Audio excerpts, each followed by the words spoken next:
సంచలనం సృష్టించిన Ranya Rao gold smuggling case కీలక మలుపు తిరిగింది. రన్యారావు అరెస్టు వెనుక ఆమె భర్త ఉన్నట్లుగా తెలుస్తోంది. పెళ్లైన 2 నెలల తర్వాత నుంచి రన్యా విదేశీ టూర్లు వేస్తుండటంతో ఆమె అత్తగారింట్లో తరచూ గొడవలు జరుగుతున్నాయి. అయినా కూడా వినకుండా రన్యా దుబాయ్ వెళ్తూ వస్తూ ఉండేది. దీంతో అనుమానం వచ్చిన భర్త డీఆర్ఐ అధికారులకు ఫిర్యాదు చేశారు. భర్త ఫిర్యాదు మేరకు రన్యాపై 6 నెలల పాటు డీఆర్ఐ నిఘా పెట్టింది. అలా రన్యారావు కదలికలపై ఫోకస్ చేయగా గోల్డ్ స్మగ్లింగ్ వ్యవహారం బయటపడింది. భర్త ఫిర్యాదుతో రన్యాను అరెస్ట్ చేశారు.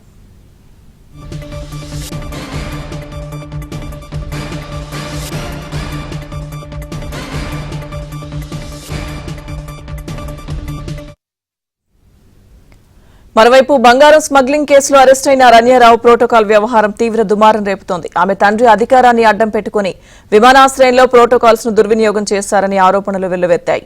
దీంతో కర్ణాటక ప్రభుత్వం విచారణ ప్రారంభించింది. ఈ విషయంలో ఆమె తండ్రి డీజీపీ డాక్టర్ కె రామచంద్రరావు పోషించిన పాత్ర ఏమైనా ఉందా అనే కోణంలో దర్యాప్తు చేస్తున్నారు. మరోవైపు కేంద్ర ప్రభుత్వం కూడా ఈ వ్యవహారంపై ఆరా తీస్తోంది.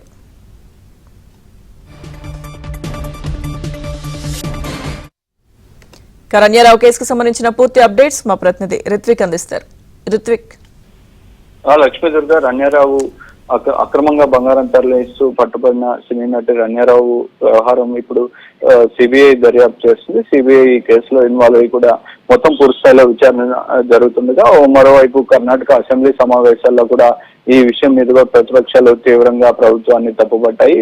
ఆమె ప్రోటోకాల్ దుర్వినియోగం పరుస్తూ పోలీసు వాహనంలోనే ఈ స్మగ్లింగ్ అంతా చేసిందని, ఎయిర్పోర్ట్ కి వెళ్లే సమయంలో కానీ అక్కడ ఎయిర్పోర్ట్ నుంచి బయటకు వచ్చే సమయంలో కానీ ఆమె ప్రోటోకాల్ దుర్వినియోగం పాల్పడుతూ పోలీసు వాహనాలే వినియోగించారనేది ఇప్పుడు ప్రధానంగా అసెంబ్లీలో ప్రస్తావిస్తూ కూడా ప్రతిపక్షాలు తీవ్రంగా విమర్శలు చేశాయి. ఈ నేపథ్యంలోనే మొత్తం కూడా హోంమంత్రి పరమేశ్వర్ కూడా ఆయన సమాధానం ఇచ్చుకోవాల్సి వచ్చింది. అయితే ఇదంతా కూడా ఎయిర్పోర్ట్ వ్యవహారం కూడా కేంద్ర ప్రభుత్వ పరిధిలో ఉంటుందని చెప్పి తాముకేమీ సంబంధం లేదని చెప్పుకునే ప్రయత్నం చేశారు. అయితే ఈ ప్రోటోకాల్ దుర్వినియోగం పరచడం, ఈ స్టేట్ కు సంబంధించిన వాహనాలు వినియోగించడం మీద కూడా ప్రతిపక్షాలు విమర్శలు చేస్తున్న పరిస్థితుల్లో ప్రభుత్వం కూడా దీని మీద వివరణ ఇచ్చుకోవాల్సిన పరిస్థితి అయితే వచ్చింది. దీని మీద అసెంబ్లీలో కూడా పెద్ద ఎత్తున ప్రతిపక్షాలు తప్పుపడుతున్నాయి. మరోవైపు ఇప్పటి వరకు డిఆర్ఐ అధికారులు విచారణ జరుపుతా ఇక ఈ కేసు వ్యవహారం సిబిఐకి అప్పగించింది. ఇప్పటి వరకు డిఆర్ఐ అధికారులు ఏదైతే వివరాలు సేకరించారో దీని మీద కూడా